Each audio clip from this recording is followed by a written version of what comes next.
Audrie Ford. Are the judges all ready? Timer.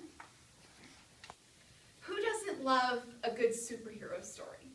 My family has always been really invested in both the DC and the Marvel universes. We've seen all the Batman films, we've seen all the Avengers movies, and one of the superheroes that we really like is Captain America. Now, Captain America is a World War II soldier that gets frozen in the ice, and he wakes up many, many years later. He would technically be 95 years old, still in perfect physical condition as a 20-something-year-old man due to the way that he was left unconscious. And he has to relearn American history and learn about what happened while he was asleep. Now, when he finds out that America did end up winning World War II, but he wasn't able to see how it was won, he really started looking into that chapter of history because, well, that was when he was alive and that was the war he was fighting. Now, when he finds out how America won the war, how World War II turned out, he makes a very interesting statement. They told me that we won the war, but they didn't tell me at what cost. Captain America understands that the victory that America made was a victory that came at a high price. And today we are going to be discussing a similar battle. A battle that America is technically winning, but the cost comes at a much higher price. Today we are going to be discussing the war on poverty as we address the question, 50 years later, what has the war on poverty achieved? Now, to give you some background on the war on poverty, the Washington Post, on the 50-year anniversary of Lyndon B. Johnson's movement against the impoverished state of America, really explained what the war on poverty meant for this country.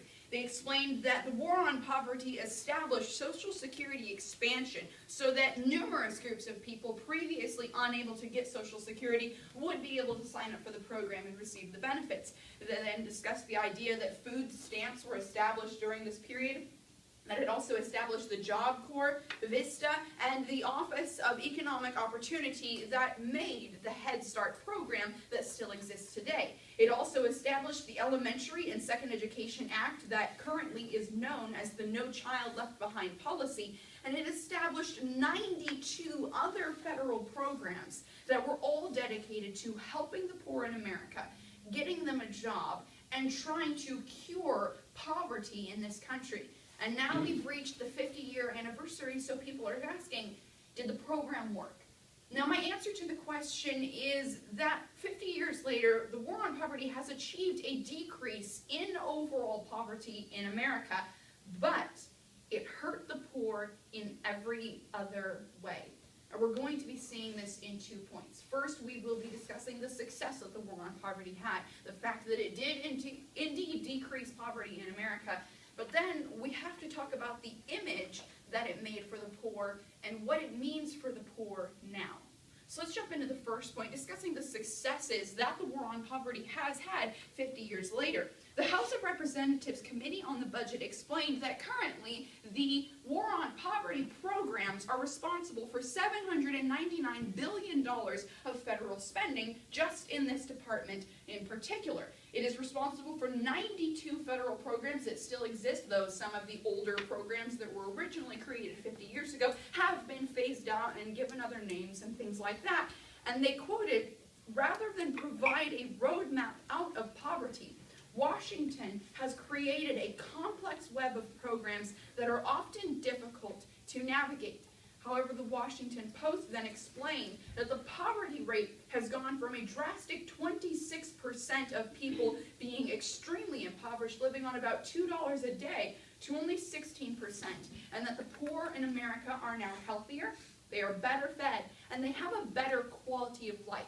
So it has indeed helped the poor. There are less people now that are extremely impoverished in America than there were 50 years ago, but there are also less people on the poverty line than there were 50 years ago. And the New York Times states that the war on poverty is the template for a rising, increasingly confident, and progressive movement. It gave us all the framework we need to make sure that maybe in another 50 years, we have finally won this battle, and there is no longer any families living on the poverty line. Because it has been able to make such drastic improvements in 50 years, we expect it will continue to do the same.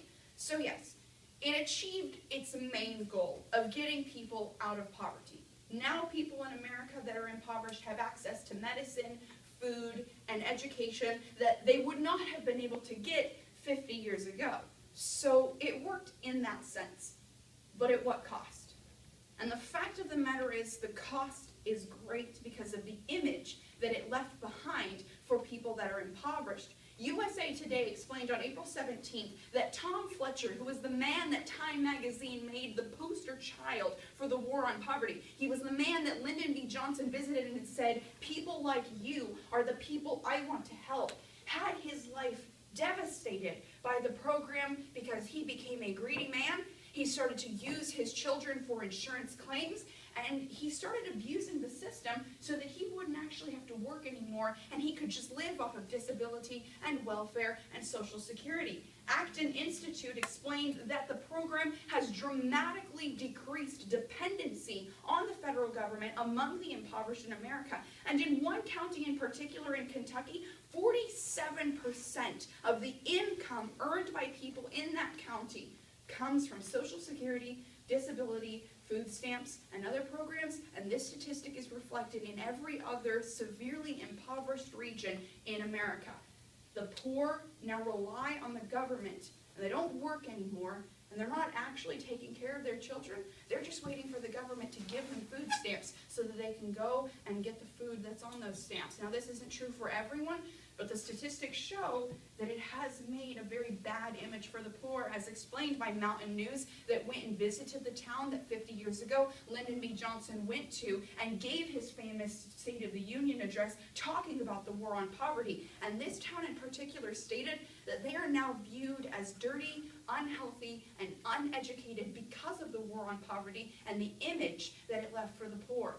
They told us that we won the war, but they didn't tell us at what cost. So while 50 years later the war on poverty has helped people no longer live in poverty, it's also created a very bad image for them and has made them extremely dependent on the federal government. So while we might have won, it's not really a victory. Thank you.